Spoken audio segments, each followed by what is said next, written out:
From the Journal of Nuclear Cardiology, this is JNC Cardio Connect, linking experts, insights, and innovations in nuclear cardiology. Let's dive into the next episode. Welcome everyone to this new episode of JNC Cardio Connect. I am Marcelo Di Carli, Editor-in-Chief of JNC, and today I really have the pleasure to share this podcast with three esteemed colleagues. Dr. Jamie Bourque, who is Professor of Medicine and Radiology at University of Virginia and the Director of Nuclear Cardiology and Echocardiography in Charlottesville, and also is the President-elect of the American Society of Nuclear Cardiology. With us today is also Sarah Cuddy. Sarah is co-director of the amyloidosis program at Brigham and Women's Hospital, and she is an assistant professor of medicine at Harvard Medical School. And last but not least is our own associate editor of JNC, Dr. Nishant Shah, who's associate professor of medicine at Brown University and the director of nuclear cardiology for Brown University Health. Welcome to all of you, and thank you for your time and your willingness to share your expertise with us. Today, we're going to be discussing a paper that will be published in the February issue of JNC. And the paper got my interest because it really gets to the core of how we are doing with respect to amyloidosis imaging. There's been tremendous changes in the way we started doing it and the way we're doing it today. And I applaud your efforts in actually measuring what we're doing. Because if we don't measure, we're not going to know where we are and what do we need to do to get better. So with that, I will turn it over to Jamie to tell us a little bit about the history of amyloidosis imaging and what led you to actually take the time to do these surveys and to do the analysis. Thanks, Marcelo, and we appreciate the opportunity to be here with you all. So as we know, ATTR cardiac amyloidosis is a morbid disease. It's under-recognized. And previously, non-invasive methods such as echocardiography and cardiac MRI were just suggestive. They weren't able to confirm disease, and ultimately invasive methods, endomyocardial biopsy, needed to be performed. But over the last decade or so, radionuclide tracers have been identified as a non-invasive way to avoid biopsy and confirm the presence of ATTR cardiac amyloidosis with high diagnostic accuracy. This facilitates aspects such as screening at-risk populations, such as those with aortic stenosis undergoing TAVR, identifying earlier disease, facilitating the use of emerging therapies. And so we felt with this emerging indication that it was important to identify how ASNC members are incorporating this new tool. We thought that surveys were a good way to capture some of this data, and we wanted longitudinal data, so we captured surveys over multiple years, and that's how this project came together. Thank you. That was a great summary. Sarah, tell us about the methodology and what are the highlights of the main results of these surveys and what are you learning from them? Yes, thanks, Marcelo. As Jamie said, these were surveys that had been created by ASNC and distributed to its members. So we were able to take the surveys over a number of years, 2019, 2021, and 2023, and combine the results as a cross-sectional observational study. So there was 15 questions on the 2019 one, and then each survey was built on 20 questions in 2021 and 21 in 2023. Kind of hoping that each person would be able to complete this in 15 minutes. Asking questions about the institutional demographics of the responder, the imaging protocols at their institution, their interpretation approach, and then their education needs and where they thought education benefits would come from. So over the years, we saw kind of a mixed bag of responses. It started off high in 2019 with 458, 364 in 2021, and 353 in 2023. What was interesting, though, was the amount of people who were actually doing cardiac scintigraphy with the bone-avid radio tracers across those years stayed relatively stable, around 280, 290. And across that, we did actually see a change on the responder speciality. So it went from predominantly cardiologists to a lot more nuclear medicine doctors responding to the survey. And also, what was interesting was we saw that it went from centers that were doing a high volume, so centers that were predominantly doing between 5 or more cases a week, down to centers doing less cases being the kind of the more frequent responders. And then when we got into the kind of nitty gritty of the protocols and how that was done, we definitely saw a decrease in the percentage of respondents performing imaging at 1 hour only over the successive surveys. So we saw a lot more expansion of centres either doing 1 hour and 2 to 3 hour imaging or 2 to 3 hour imaging alone. And then when it came to SPECT or planar only, luckily, was small numbers to get with, about 8%. And then happily, that dropped to very low numbers by 2023. Just 1.4% of the responders were doing planar only imaging. The majority doing either reflexive SPECT, if planar was positive, but actually the vast majority just doing either a planar and SPECT or SPECT alone. And then when it came to the interpretation and reporting, the heart to contralateral ratio, which is one way for quantifying the radio tracer uptake in the myocardium, that substantially dropped from 64% of the responders doing this in 2019 to 48% in 2021 to 18% in 2023.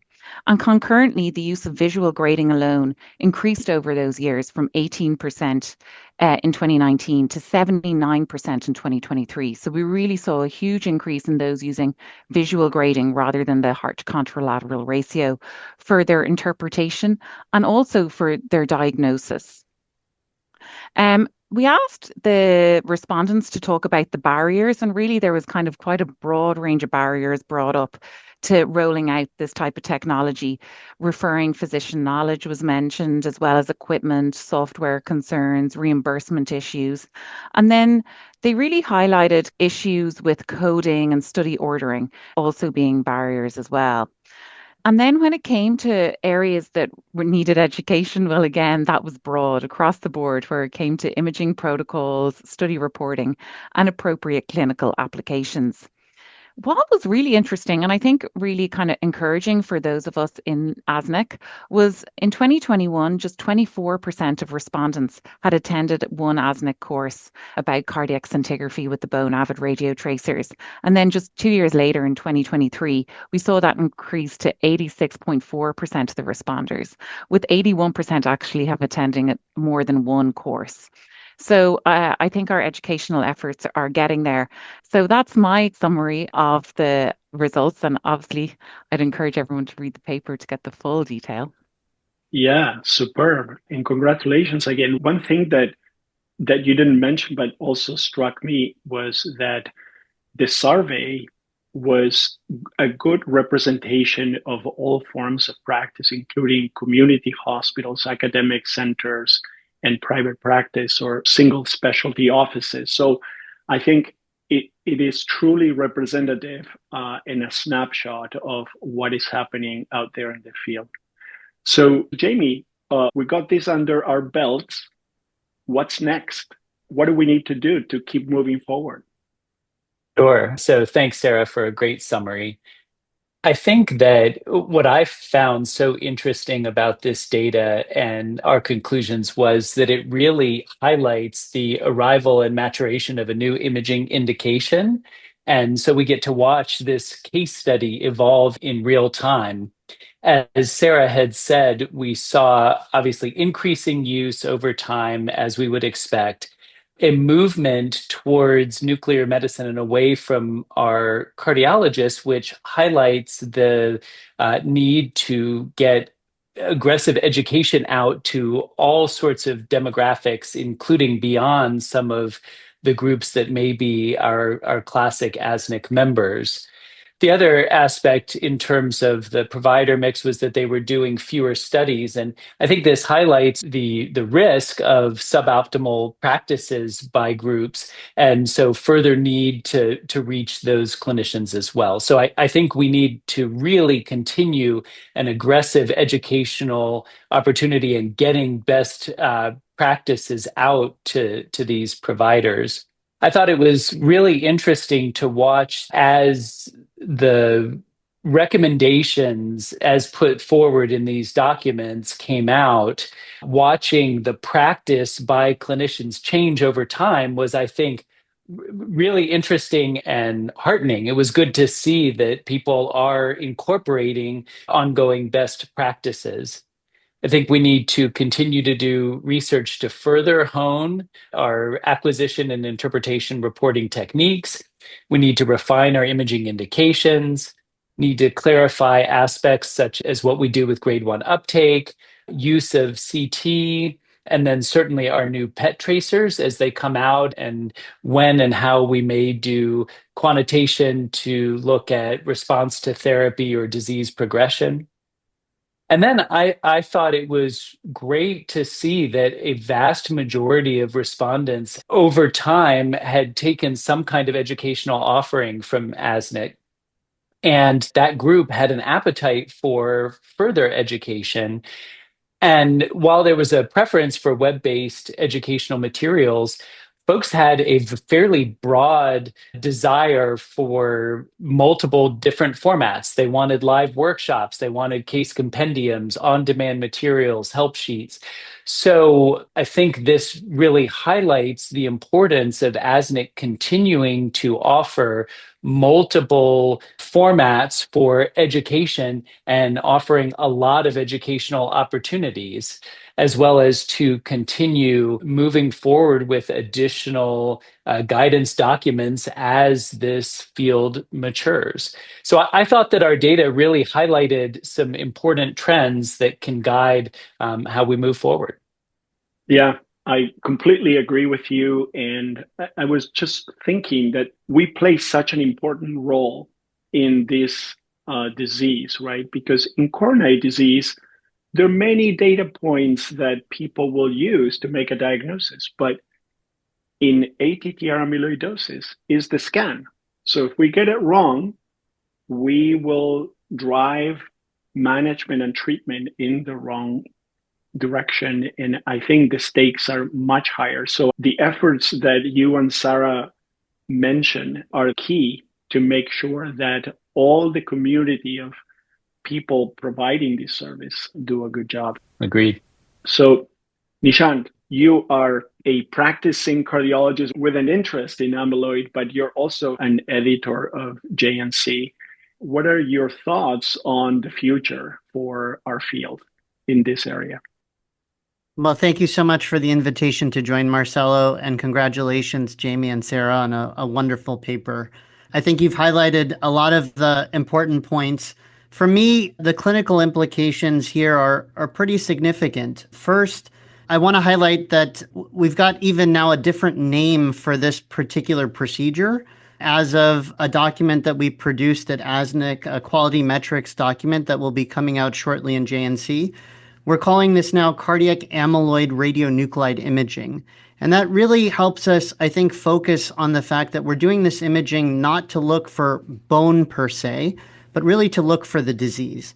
And I think that's an important shift in this upcoming document. The other point of that document, besides simply focusing us on the disease, is that it really, for the first time, establishes quality metrics for how we perform this particular procedure. And I think what Jamie and Sarah have highlighted here is that we now have more people doing this particular imaging, but more importantly, they're doing it at lower volumes than the sort of specialty centers that were initially doing this. And that means that there's, I think, an onus on societies like ASNC to really focus on quality and delivering education to these practitioners who may be doing lower volume, so that even though they're doing lower volume, they still do it at a high quality level so that folks can trust when a study is reported as positive or reported as negative.